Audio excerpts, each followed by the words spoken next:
My nephew fixed the broken car and did something that changed everything. It had been a frustrating kind of week, the kind where everything small feels heavy, the kind of week where even the rain seemed like it was conspiring against me. I stood in the driveway, arms folded tight, staring at the old, stubborn car that just wouldn't start, no matter how much I pleaded with it. The sky was gray, drizzling constantly, and I could feel the dampness creeping through my sleeves. The cold wasn't the worst part. It was the loneliness. My husband had been gone on another one of his endless business trips, and the silence in the house had become unbearable. Normally, I wouldn't have reached out to anyone. I was used to handling things on my own. But that day, something in me caved. I pulled out my phone, hesitated, then called someone I hadn't spoken to in far too long. My nephew, Adam. It had been months since I'd seen him, maybe longer. Life had gotten in the way. But when he picked up the call, there was no hesitation in his voice. "I'll be there in an hour," he said. True to his word, an hour later, I heard the low growl of his truck pulling into the drive. When I saw him step out, I was caught off guard. He looked older, taller, his shoulders broader, his expression more grounded than the last time I remembered him. The boy I once helped cross busy streets was now a man with grease-stained hands and a quiet, confident presence that seemed to fill the space between us effortlessly. "Still giving you trouble?" he asked, nodding toward the old sedan. I smiled wearily. "It hates me." He laughed. That low, familiar chuckle did something to me, like it dropped me gently into a memory I didn't realize I'd been missing. He grabbed his tools and got to work, popping the hood with ease. I stood beside him, not really knowing how to help, but he didn't seem to mind. He handed me tools and I passed them to him like we had done this 100 times before, even though we hadn't. His hands moved with purpose, every turn of the wrench filled with focus. I watched him, really watched him, and couldn't believe how much he'd changed.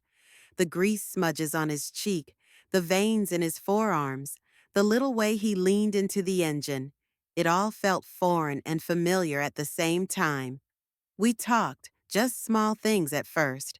The weather, his job at a local shop, how he hated the morning shift. It was easy, too easy. Then, as time passed, we found ourselves laughing about old things, how I used to burn toast every time he stayed over as a kid, or how I'd sing lullabies off-key just to make him giggle. The garage filled with warmth that had nothing to do with temperature. It felt like home. It happened during a simple moment. He passed me a wrench, and our fingers brushed. It was fleeting, barely even a touch, but it was enough. My skin tingled, and I pulled back quickly, pretending to wipe my jeans. He didn't say anything, but I caught the glance he gave me, sharp, aware. It said he noticed, and for a split second, everything between us felt still, unspoken but charged. He asked me about my old sketches, and I froze. "You remember those?" I asked, surprised. "I used to keep one of them on my wall," he said with a shrug, as if it wasn't a big deal. But it was, not because of the sketch, but because he remembered, because in all the time that had passed, I hadn't felt seen like that, not in years. The rain was steady now, tapping softly on the windows. And somehow, in that soft hum of tools and memory, something shifted between us. Something invisible, yet undeniably real. The day after the next day, I found myself checking the clock more often than I cared to admit. He said he'd come back to finish the repair. I told myself I was just anxious about the car, but deep down I knew it was more than that. When he arrived, I felt it immediately. The energy had changed. It was still comfortable, but now there was something deeper beneath the surface. I handed him tools before he asked for them.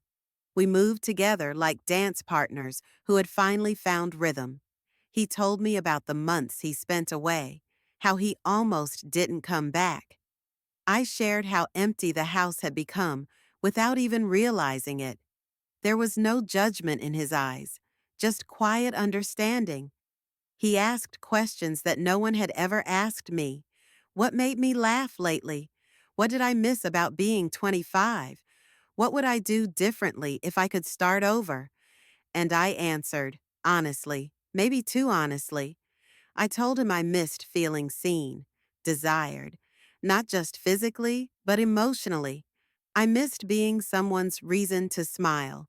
His expression didn't shift in discomfort. Instead, he nodded slowly, like he understood. There was a smudge of oil on my cheek, and he reached up to wipe it off. His thumb moved softly against my skin. I didn't flinch, neither did he.